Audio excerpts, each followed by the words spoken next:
J'ai un fils de 16 ans, j'ai 35 ans. Je sais que ça choque, lui. 35 ans, 16 ans, il a fait comment? Je suis beau-père, c'est tout.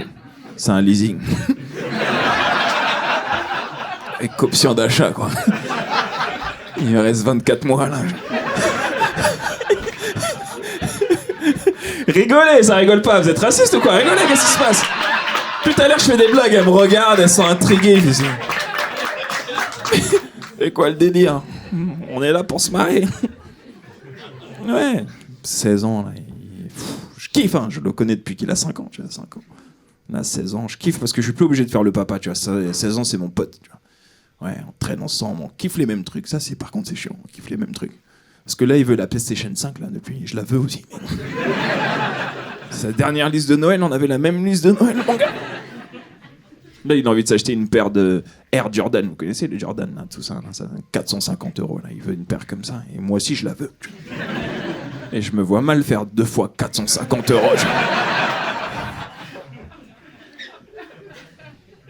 Et comme c'est pas mon fils, il va faire du leasing avec. Croyez pas, moi je suis grave dans le sexe quand même, hein. Tout à l'heure, mon voisin il m'a dit, est-ce que vous pouvez arrêter de faire moins de bruit quand vous ramenez une fille chez vous? Donc je suis rentré chez moi, puis j'ai dit à la meuf, fais moins de bruit quand tu fais l'amour avec mon coloc. Vous savez ce qui est cool dans la vie? Être raisonnable. Je vous ai pas convaincu, je crois, avec ça.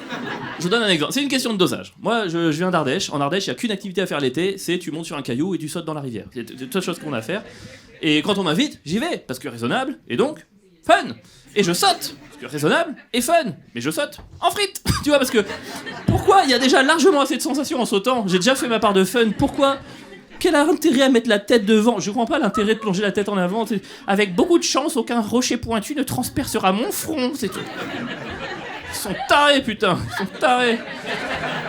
Je comprends pas. Vous savez ce qui est mieux que l'adrénaline? Pas d'adrénaline. Pas d'adrénaline. C'est top. Une longue vie morne avec très peu d'oscillations. Oh oui. J'adore. J'adore ça. Mais les gens, ils comprennent pas ça. Les gens, ils sont là, ouais, mais t'as pas envie que ton cœur, il batte plus vite et plus fort. Écoutez-moi bien. Je suis pleinement satisfait de mon rythme cardiaque. Il est parfait.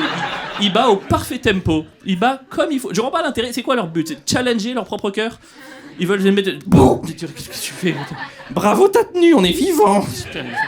On est débile. Vous vous rappelez les milliardaires qui sont morts dans le sous-marin là qui a implosé? Vous vous rappelez? Ça ne me serait jamais arrivé. Ça me serait jamais. Ils seraient venus me voir, ils auraient dit, ça te dit de... Déjà non. Déjà tu peux t'arrêter là. Rien ne me dit de manière générale. Ah, sois pas bête, ça te dit de venir avec nous dans le suppositoire marin non homologué qui se conduit avec une manette de Xbox? Non. Ah, pourquoi? Bah, peut-être parce que je suis passionné par vivre. Moi, je crois pas en Dieu. C'est pas mon leitmotiv, mais je suis convaincu que si tu fais du bien autour de toi, la vie te le rend au centuple. Est-ce qu'il y en a qui sont un peu dans ça? Ouais, par là-bas. Ouais, merci. Ouais, eux, c'est des connards, mais toi, c'est... Mais t'es pareil comme moi? C'est bien, c'est cool. Tu sais, je veux dire, moi, peut-être on fait la même chose. C'est moi, à chaque fois que je vois un SDF, je lui donne des pièces, quoi. Tu vois, chaque fois, je lui donne, parce que t'as vu, au centuple.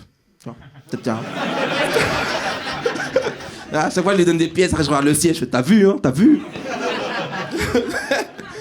En fait, je vois un peu les SDF comme des fontaines-aveux. Tu vois ce que je veux dire? Non? Non? À chaque fois, il y en a un qui arrive, je fais, attends!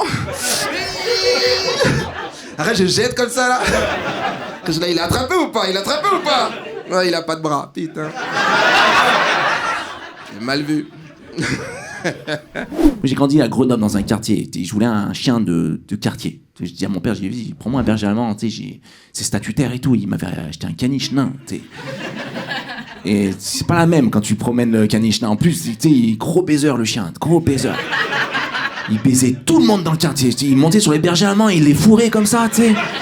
Moi, j'étais là, j'ai tiré la laisse. Je me disais, putain, Junior, mais viens, putain, qu'est-ce que tu fais là, tu sais? Et il ne s'arrêtait pas en plus, il était là, Il se déplaçait, mais il continuait à Ken, tu sais.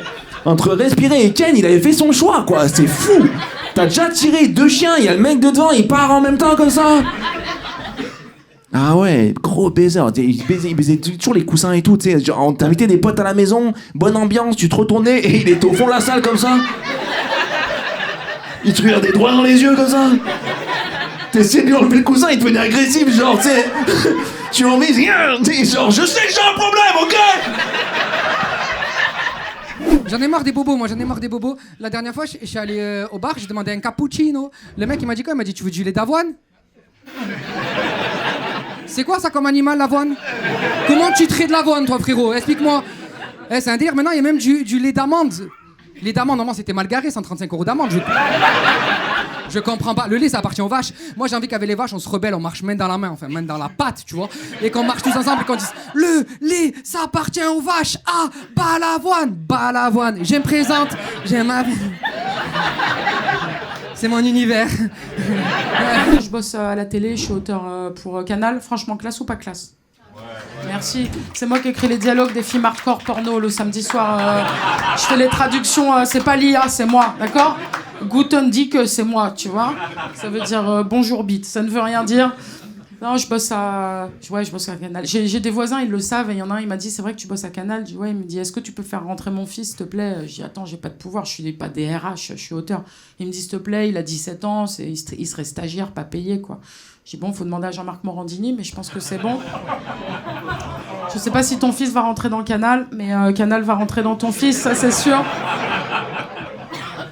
Après, j'ai bossé au Guignol, les Guignols de l'info, je sais pas si vous connaissez, les marionnettes et tout. J'étais la seule femme auteur, ça m'énervait trop, les mecs ils me regardaient comme ça. Donc je suis rentrée dans le hangar, il y avait toutes les marionnettes, j'ai frappé la première marionnette de rage. Bon, c'était la marionnette de Joey Star, elle m'a retapé, ça c'était pas cool. Et comment je suis rentrée à Canal, je vais vous dire, j'ai couché pour réussir. Ouais, j'ai couché avec Bolloré. Bruno Bolloré, rien à voir, je me suis fait avoir, ça m'a vraiment fait perdre du temps cette histoire. Et en fait, ouais, j'étais au Guignol et moi je voulais bosser à la Quotidienne parce que c'est là qu'on est riche. Et en femme riche, il n'y a pas à la télé. Il y a Ophélie Winter, c'est tout. Mais elle a perdu son nez, la pauvre. Moi j'ai un gros nez, je peux perdre une main. Ça me dérange pas, je mets un crochet, j'arrive en tyrolienne, tu vois. Bref, et donc ils montaient, et donc je suis allée à Groland, et là Groland c'est bon, je suis arrivée accompagnée, je suis arrivée avec un cubi de vin rouge, ils m'ont dit pas de soucis, viens, c'était super. Merci parce que vous connaissez Groland, les autres je sens que je vous ai tous perdus. Mais ça évolue parce que ça fait 15 ans que je suis auteur à Groland, j'ai tourné dans un sketch il y a 15 jours et dans le studio il y avait une fille qui se faisait maquiller, je lui dis tu fais quoi? Elle me dit je suis journaliste sportive sur une émission de Canal. Je dis super, la fille est super jolie. Je dis écoute c'est mortel, maintenant il y a des filles animatrices, c'est top. Je dis par contre le truc c'est que t'es très jolie, j'espère qu'un jour il y aura des nanas moches moyennes, ça veut vraiment dire qu'on a évolué. Elle m'a dit comme toi, ok, merci beaucoup.